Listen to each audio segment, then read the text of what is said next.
Et bonjour à tous, donc là aujourd'hui je suis chez mon ami qui m'a ramené de Borum, donc on est sur le retour. Ce soir je vais prendre mon train pour rentrer dans le sud tranquillement, et donc je profite de ce petit moment de calme tranquillement. Il m'accueille dans la chambre de son fils, c'est très gentil de sa part, pour faire cette petite vidéo sur principalement les 2 autres jours de Borum, donc le samedi et le dimanche, pendant lesquels j'ai fait des side events. Et je vais vous raconter un peu ça, donner mon ressenti final sur Borum. Donc j'ai parlé la dernière fois principalement de tout ce qui était construit, de la méta du construit. Vous pouvez trouver sur internet maintenant la répartition du top 64 des joueurs, la répartition des decks. Globalement, pour revenir dessus, vert, gris, c'était très représenté et ça fait des bons tops, c'est-à-dire qu'il y a beaucoup de gens qui ont pris vert, gris, qui ont réussi à avoir des bonnes places. Violet, rouge, c'était très représenté, ça aussi, ce qu'on appelle pair, c'est-à-dire qu'il y a quand même plus de gens qui ont réussi à prendre des places dans les tops, moins que vert, gris. Et des decks un peu décevants, bleu-gris, c'était un bon deck qui a fait des résultats tout à fait moyens. Et des decks un peu décevants, c'était par exemple bleu-rouge, ou qui a été beaucoup pris et qui n'a pas réussi à accéder suffisamment au top. Notamment pour avoir parlé avec des joueurs qui ont joué bleu-rouge, par exemple pendant le vendredi ou samedi. C'était des decks qui, en fait, finalement, le match-up contre vert-gris, il n'est pas si gratuit que ça. On peut vraiment perdre plusieurs fois. Et le match-up contre violet-rouge est vraiment très difficile. Et pareil, le match-up contre bleu-gris, qui est normalement à l'avantage du bleu-gris. Le match-up contre bleu-gris, qui est normalement à l'avantage du, du bleu-rouge, c'est un peu compliqué. Donc bleu-rouge a été un deck qui a un peu déçu, un peu sous-perf. Donc on retient, vert-gris ça marche bien, violet-rouge ça marche bien. J'en reparlerai dans d'autres vidéos à la limite. Je pense que je vais essayer de faire une vidéo sur que choisir pour les tournois Ursula et que choisir par rapport au format BO3 parce que c'est important. Quoi d'autre? Donc là-dessus, voilà, c'était mon petit point sur la méta. Ensuite, donc samedi, mon objectif c'était de gagner des points. Donc c'est-à-dire qu'en fait, quand on fait un event comme ça, donc l'Organa Challenge, on a le premier, ce qu'on appelle le main event, donc c'est le gros tournoi sur lequel on s'inscrit qui coûte 50 €, pendant lequel on a la carte le feu du dragon. Et une fois qu'on a ça, qui est un jour donné, pendant ce même jour, où en fait, en gros, les autres joueurs qui viennent, tous ceux qui participent pas au main event, font des side events, donc des événements sur les côtés, des événements optionnels, des événements supplémentaires. C'est des événements qui sont payants, qu'on paye pour entrer dans le tournoi, qui sont de formats différents et qui vont nous permettre, donc si c'est des formats où on a besoin d'ouvrir des boosters, bah, du coup on achète une partie de notre participation, c'est pour acheter des boosters, et qui nous permettent de, si on gagne, gagner des points. Ces points, donc des points de side event ou des points de prize roll, donc des points qui vont nous permettre d'acheter des prix sur on va dire en traduction littérale, ce serait le mur des récompenses, mais en gros ce qui nous permet d'acheter notamment les cartes promotionnelles qui existent depuis Lille, notamment la Cendrillon non foil et la réponse non foil, sont des points qu'il faut essayer de gagner pendant les side events. Donc une fois que mon tournoi avait, comme je l'ai dit, où j'avais été un petit peu déçu et une journée difficile de vendredi, l'objectif de mon samedi et de mon dimanche, c'était de farmer, donc de faire le plus de side events possible, d'en gagner le plus possible pour gagner le plus de points possible et me permettre d'avoir suffisamment de points pour acheter des cartes. Principalement, mon objectif c'était d'acheter des cartes promotionnelles. Pourquoi? Parce que les cartes promotionnelles exclusives à ce genre d'événement, ben, si je veux, je peux les garder pour la collection et ce sera assez difficile à trouver. Sinon, c'est des cartes qui, je sais, se vendront assez facilement parce que c'est des cartes qu'on peut trouver que là. Donc, si on ne vient pas à ce genre de type d'événement, ben, obligatoirement, il faut les acheter si on les veut dans la collection. Donc, parfois, on en achète une, parfois, on en achète 4 si on veut la jouer. Donc, c'est des cartes qui se vendent. Pour vous donner une ordre d'idée, on peut taper autour de 70 € pour la Cendrillon non foil, 80 € pour la réponse non foil. Mais la question c'est ces 80 €, enfin ces cartes-là, en fonction de ces prix-là, est-ce qu'elles sont difficiles à avoir? À Lille, ils ont fait un fonctionnement de points qui ressemblait à ce qui était aux États-Unis, c'est-à-dire qu'en fait, ils nous donnent des points en fonction de nos participations. Par exemple, au gros tournoi principal, donc au main event, si j'avais réussi à faire un score de... Moi, j'ai réussi à faire 32 points, parce qu'en fait, j'ai finalement, à la fin, fait ce qu'on appelle des splits, donc égalités intentionnelles, où on a arrêté de jouer fait exprès pour sécuriser nos points, pour avoir un score suffisant pour gagner du coup 20 points pendant le main event. 20 points, c'est exactement le prix d'une réponse. Donc du coup, officiellement, pendant le main event, j'ai gagné une réponse. Ensuite de ça, la question c'est quels sont les autres prix. Pour la Cendrillon, c'était 18 points. C'est pour ça qu'elle coûte un petit peu moins cher sur Internet, parce que elle est un petit peu moins chère à acheter en événement. Et le troisième gros objectif qui peut être du tournoi, c'est le tapis Cendrillon, qui est un tapis exclusif qui n'est même pas donné pendant les main events. C'est un tapis qui est foil, un peu comme la réponse du top 16, et qui n'est obtenable que pendant les sides, enfin que en gagnant des points sur les sides, et qui coûte assez cher. Là, il coûtait 90 points. Quand je suis arrivé sur le tournoi, mon objectif principal, c'était sur tout le week-end, d'essayer d'avoir 90 points pour gagner ce tapis-là. Donc, j'en ai gagné que 20 dans le main event, donc il fallait que je gagne beaucoup pour essayer d'avoir suffisamment de points pour acheter ce tapis-là. J'ai commencé par faire le résumé de mon week-end, et après je parlerai de la fin du ressenti de l'event total, et vous parlerez de l'organisation, ce sera la dernière partie de la vidéo. Donc le samedi matin, j'arrive, le premier événement disponible, c'était ce qu'on appelle un scellé. Donc c'est normalement, vous pouvez en faire en boutique, c'est j'achète 6 boosters, je les ouvre tous. Avec ces 6 boosters, donc là c'était des boosters de la saison 4, ils étaient disponibles en français, ça c'était trop bien.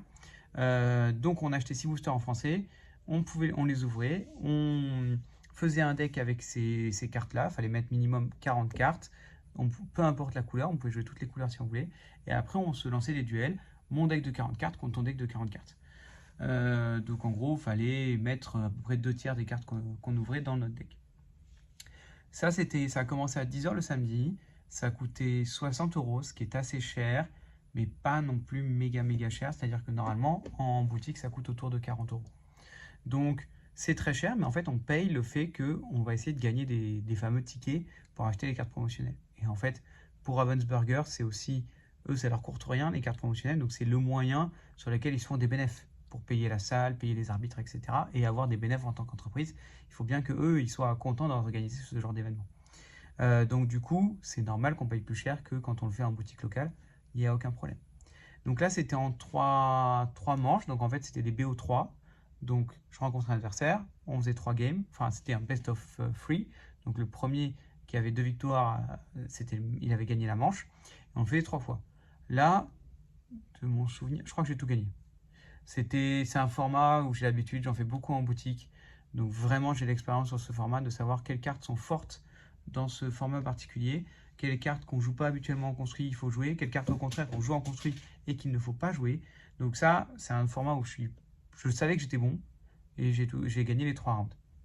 Donc on était plein. Donc en fait, c'était juste si on gagnait un round, on gagnait tant de points. Si on gagnait 2 rounds, on gagnait tant de points. Si on gagnait 3 rounds, on gagnait beaucoup plus de points.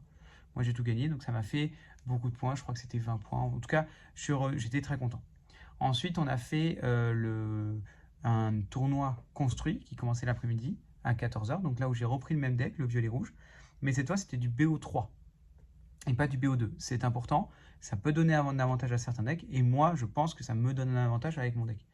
Donc, pareil, c'était en 3 rounds. Donc, il n'y avait pas un top. Le but, c'était d'arriver à un certain nombre de victoires. À chaque victoire qu'on faisait, on tombait contre quelqu'un qui avait le même nombre de victoires que nous. Et il y avait des points en jeu. Et là, pareil, de mon souvenir, je crois que j'ai tout gagné. Je sais plus je sais que j'ai perdu des games. Donc, je sais que j'ai fait des 2-1 au minimum. Mais je sais plus si j'ai perdu des rounds. J'avoue, je sais plus. Mais en tout cas, j'étais vraiment très content de moi.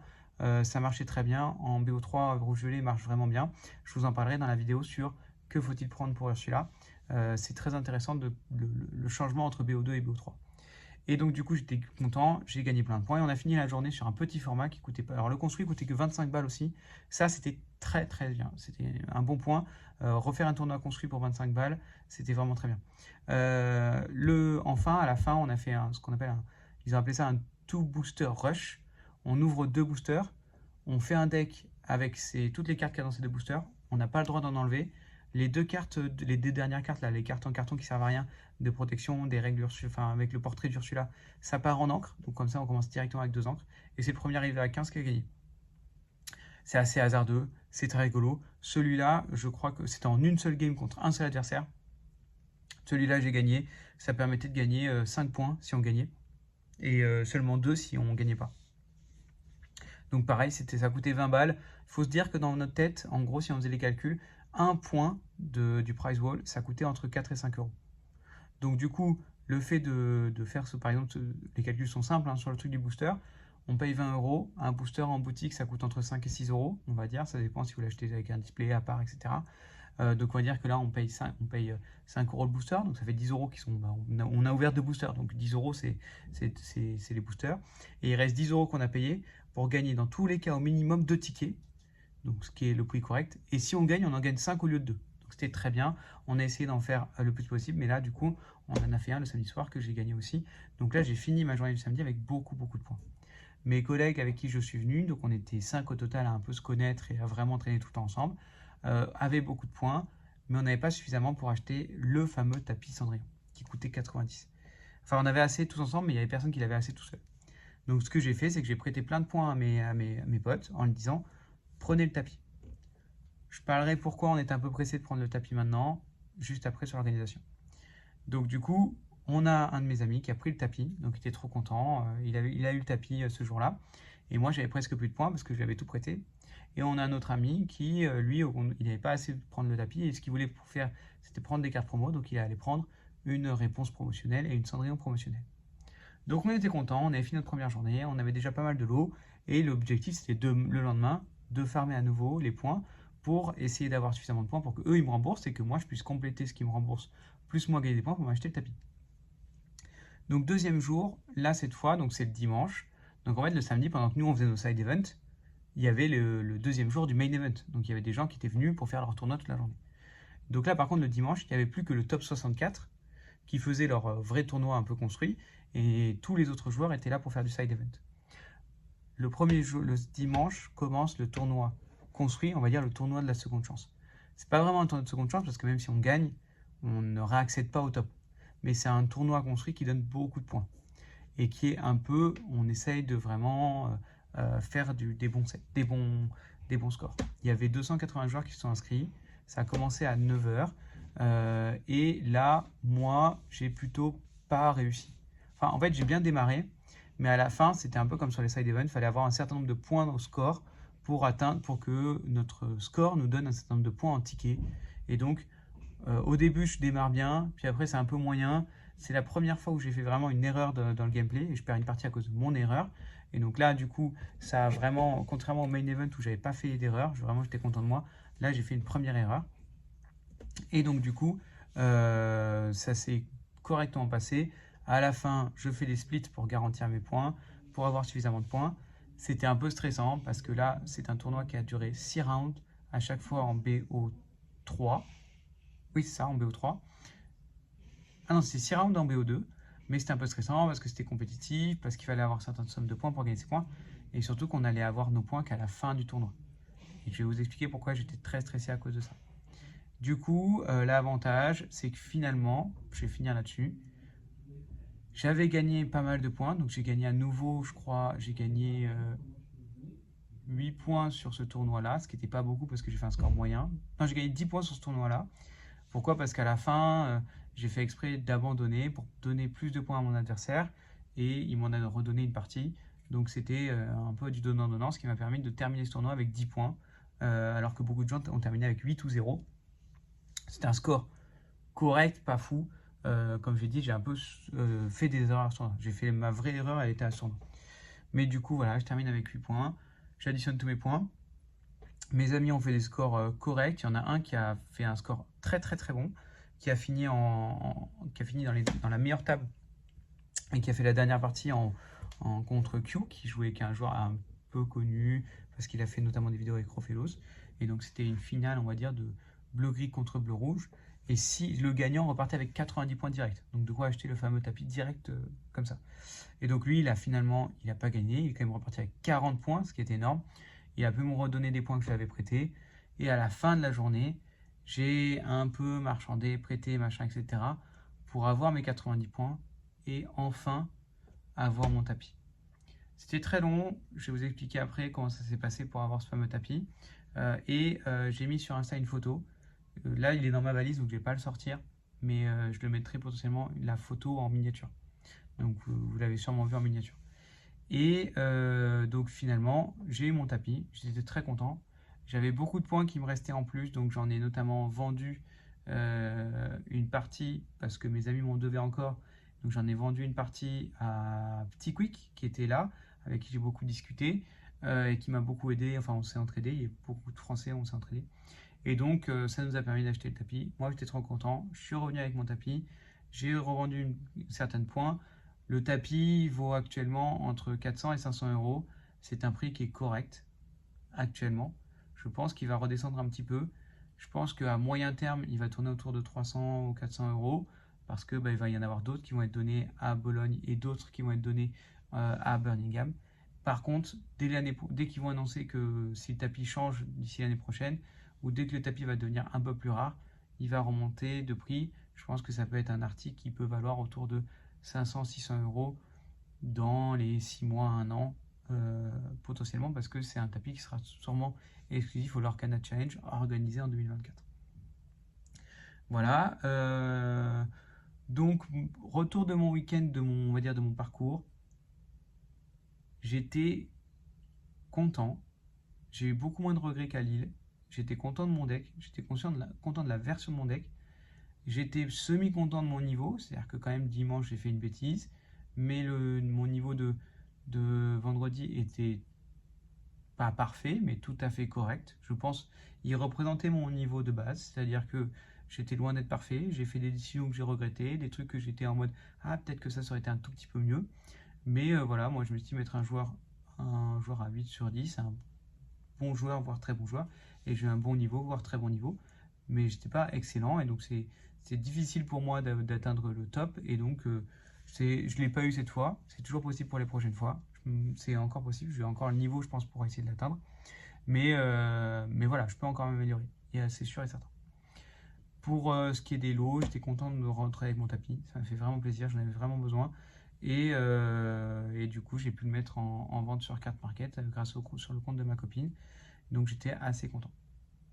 Voilà, j'espère le vendre bientôt pour un peu rembourser mon voyage et surtout pour me payer le voyage à Bologne parce que je serai à Bologne, c'est sûr, j'ai pris ma place et tout, donc c'est sûr je serai à Bologne. Ensuite, pour l'organisation, dans les grandes lignes, vraiment de loin, ça reste un événement extrêmement bien organisé. Le lieu était bien, il y avait de la place pour tout le monde, on était à l'heure. Mêlée, contrairement à Lille, a très bien fonctionné. Alors, ça ne dépend pas d'eux, mais ça fait du bien. C'est-à-dire que c'est le plus gros problème de Lille. Là, ça a fonctionné parfaitement, heureusement pour eux. Les judges, il y en avait largement assez, extrêmement gentils. Les side events, il y avait du stock pour les boosters en langue que l'on voulait. Les judges étaient là pour nous expliquer des cartes. L'ambiance était superbe. Les points étaient donnés de manière, je ne dirais pas gracieuse, mais normale. Le prix des points était assez sympathique. Il y avait des événements un peu trop chers, notamment l'événement de construit du dimanche, 50 euros, c'était trop cher. Mais il y avait des événements qui étaient limite, je vais pas dire pas assez cher, mais limite, c'est-à-dire qu'il aurait mis 5 euros de plus, on l'aurait quand même fait, notamment les tout booster pack, c'était à 20 euros, il aurait été à 25 euros, on aurait fait avec plaisir quand même. Donc c'est des événements où c'était très très rentable, ça aurait pu être juste rentable. Donc voilà, donc là-dessus, aucun problème. Il y a eu un problème qui est encore un donc événement de l'Orcana, très bien. Il y a eu un problème qui est intolérable, vraiment intolérable, et qui, moi personnellement, m'a gâché une bonne partie de mon week-end, et qui, je pense, a frustré beaucoup de joueurs. Moi, je me suis beaucoup stressé dessus parce que, il faut être honnête, mes événements, je les finance en revendant ce que je gagne. Donc, j'ai besoin d'avoir la capacité de gagner des articles que je vais pouvoir revendre. Et donc, notamment à Lille, il y avait eu le fait qu'il n'y avait plus de réponse promotionnelle le deuxième jour, donc le dimanche, à partir du milieu de l'après-midi. Personne s'y attendait. À Lille, c'était la première fois qu'ils le faisaient. Personne ne savait à quel point les gens allaient venir et payer pour avoir plus de points. Personne ne savait que les gens allaient prendre vraiment quasiment que des réponses promotionnelles et pas de tapis. Donc, à Lille, on pouvait les pardonner. C'était frustrant, c'était pas normal, mais ça se pardonne. Ici, il y a eu le problème en pire. C'est-à-dire que dès le samedi après-midi, il y avait un produit qui était en vente sur le price wall, qui était des displays et ou des boosters, je ne sais pas lequel des deux, du chapitre 1 en français. C'était des choses qui ont été annoncées, qui ont été mises en stock à partir du matin du samedi. Le samedi midi, il n'y en avait plus. Pourquoi? Parce qu'en fait, en les ouvrant, les joueurs ont découvert que c'était du first print, et donc qu'ils avaient acheté des displays et ou des boosters qui valent très cher pour peu de points, et donc c'est normal qu'ils se soient rouillés dessus. Donc d'une certaine manière, s'ils avaient annoncé que c'était du first print à l'avance, croyez-moi que ce n'aurait même pas duré 3 heures. En une demi-heure, c'était terminé, les gens auraient payé pour acheter des points, pour acheter les first print du chapitre 1. Donc, qu'il n'y en ait plus, c'est pas trop grave, de toute façon, c'est du first print chapitre 1, c'était sûr qu'il allait avoir des stocks limités, et c'est tout à fait normal que les joueurs rushent pour aller les avoir. Donc, à ce niveau-là, on n'en veut pas du tout, que ce soit Ravensburger ou à l'organisateur qui est Tournament Center ou Fanfinity, le nouveau nom c'est Fanfinity, donc c'était pas grave. Par contre, à partir du samedi vers 17 h, ils ont annoncé qu'il n'y avait plus de réponse promotionnelle. Et ça, c'est pas normal. C'est-à-dire que les gens qui ont fait le main event le vendredi, qui ont commencé à faire des sides le samedi, il y en a beaucoup qui ont fini leur side et qui n'avaient même pas la capacité d'acheter la carte qu'ils voulaient alors qu'ils avaient les points. Mais pire que ça, les gens qui sont venus faire le main event le samedi, ils étaient encore en train de faire leur event, qu'il n'y avait même plus de réponse disponible. C'est-à-dire qu'ils n'avaient même pas eu l'occasion de gagner le moindre point, parce qu'ils n'avaient même pas fini leur début d'event, qu'ils n'ont même pas pu aller chercher leur réponse. Et ça, c'est inadmissible. C'est vraiment inadmissible. C'est catastrophique pour la communauté, c'est catastrophique pour la communication, c'est catastrophique pour les joueurs, parce qu'en fait, ils payent aussi pour ça, ils payent pour avoir l'opportunité de gagner ces lots-là s'ils n'arrivent pas à faire des tops, etc. Donc c'est vraiment, ça ne coûte rien à Ravensburger, ces cartes comme ça. Il y a des solutions à trouver, des solutions d'envoi, des solutions de tiens, on en a peut-être plus aujourd'hui, mais si vous nous envoyez des points, peut-être qu'on vous en renvoie dans 6 mois, quand on aura enfin pu en réimprimer. Il y a des trucs à faire. Ce système-là, il n'est pas parfait. Il a fonctionné à peu près correctement à Lille, mais là, c'était catastrophique parce que nous étions le samedi en milieu d'après-midi. Le samedi soir, non, je crois que le dimanche matin, mais quand je dis le main event commençait à 9 h, le side, enfin en gros tout commençait vers 9 h, à 9h45, 10 h, il n'y avait plus non plus de Cendrillon promotionnel.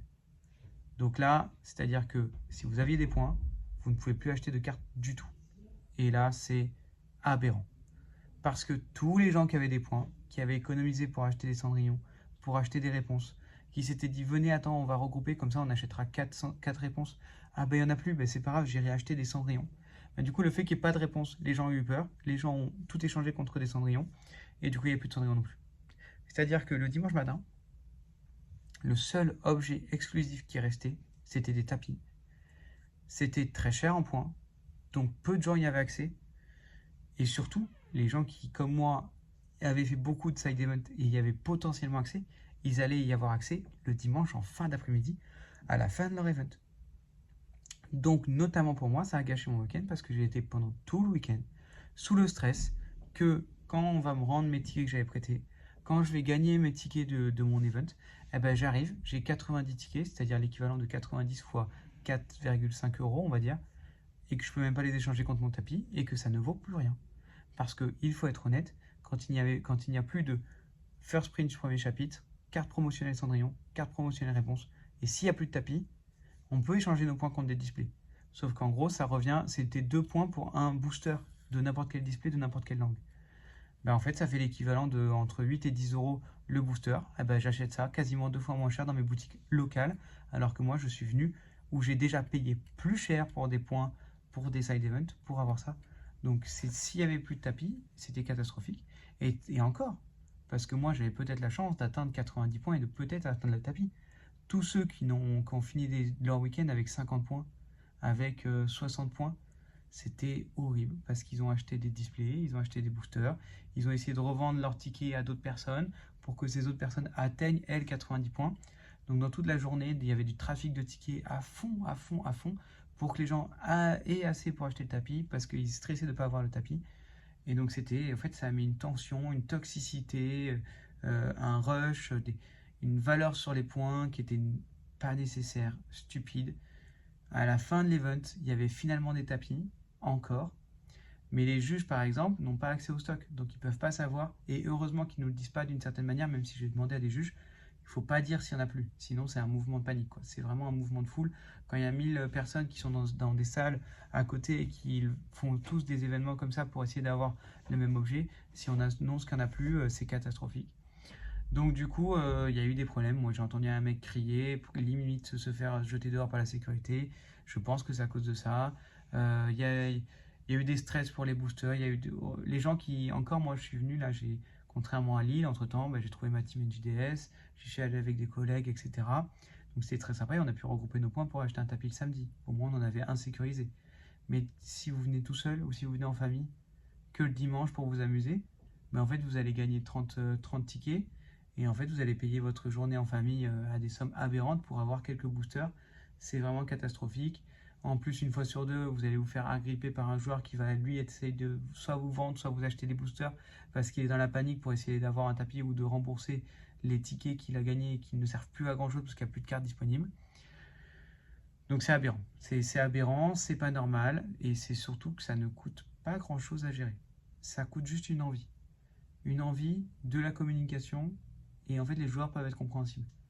Si Ravensburger s'excuse, si Ravensburger montre qu'ils veulent le faire, montre qu'en disant on va trouver des solutions, vos tickets pourront aller sur Ravensburger ou Funfinity, peu importe l'entreprise, peu importe comment l'un et l'autre communiquent entre eux. Si on a une démarche qui va vers un côté plus sain, plus régulier, plus stable et plus honnête, les joueurs sont largement prêts à faire un pas parce que l'event en soi était trop bien. Tout le monde était heureux d'être là. C'est juste que c'est frustrant pour des joueurs et que moi je l'ai toujours dit dans les jeux de société, la pire des frustrations, on va dire, je pense que c'est à peu près pareil dans les TCG, c'est la frustration.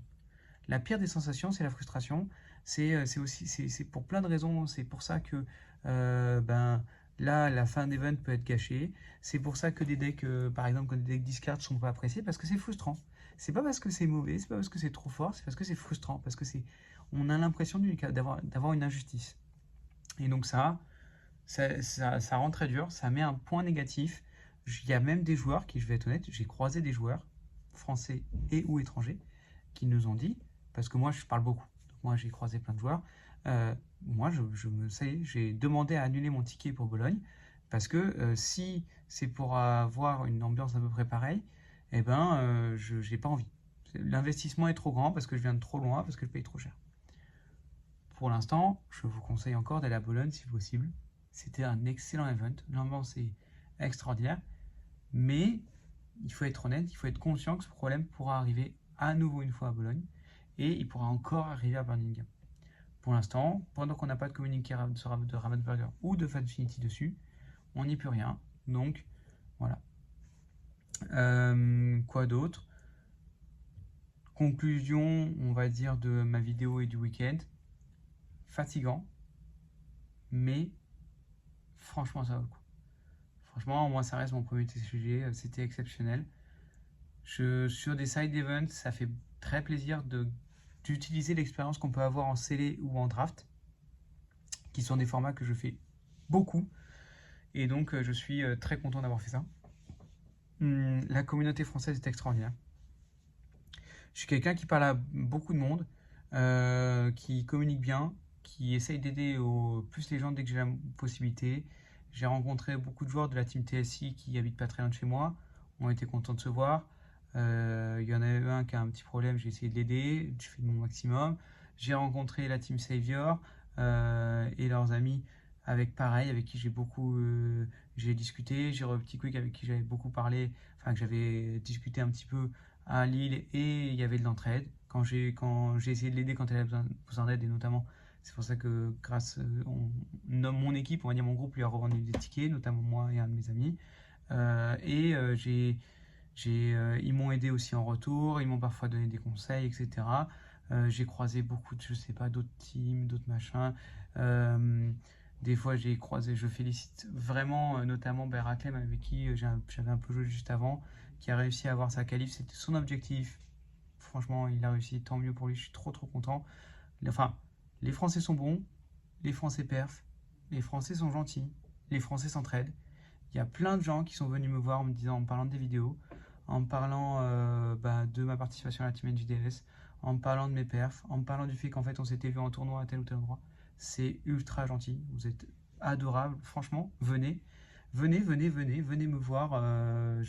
Ça fait un peu, comment dire, ça fait un peu égocentrique, mais il faut être honnête, ça fait du bien, des gens qui sont gentils avec soi, quand on a des journées fatigantes, quand on est pris, quand parfois on a des petits problèmes. Ça peut être des gens que soit on peut aider en disant ah ben tiens toi tu cherches ça, ben moi il y a 2 secondes il y a lui qui avait ça, ce que tu cherches quoi. Donc ça fait des passerelles comme ça, donc ça fait de l'entraide et ça fait du bien aussi d'avoir vos retours, d'avoir des félicitations, d'avoir du soutien dans des journées qui parfois sont difficiles ou parfois de partager le bonheur que j'ai de réussir. Donc voilà, trop content, trop cool comme event. Je m'arrête là. Prochaine vidéo, ce sera sûrement demain. Je vais soit faire une vidéo de tech deck, donc sûrement sur bleu-gris ou sur vert-gris. Et là, juste après, je vais essayer de faire une vidéo sur que prendre pour Ursula, car j'étais pas là le premier week-end du Taboo Room, mais là, ça y est, moi, session Ursula, les championnats d'Ursula commencent. J'en ai un, minimum un tous les week-ends. Donc voilà, je vous parlerai de ça.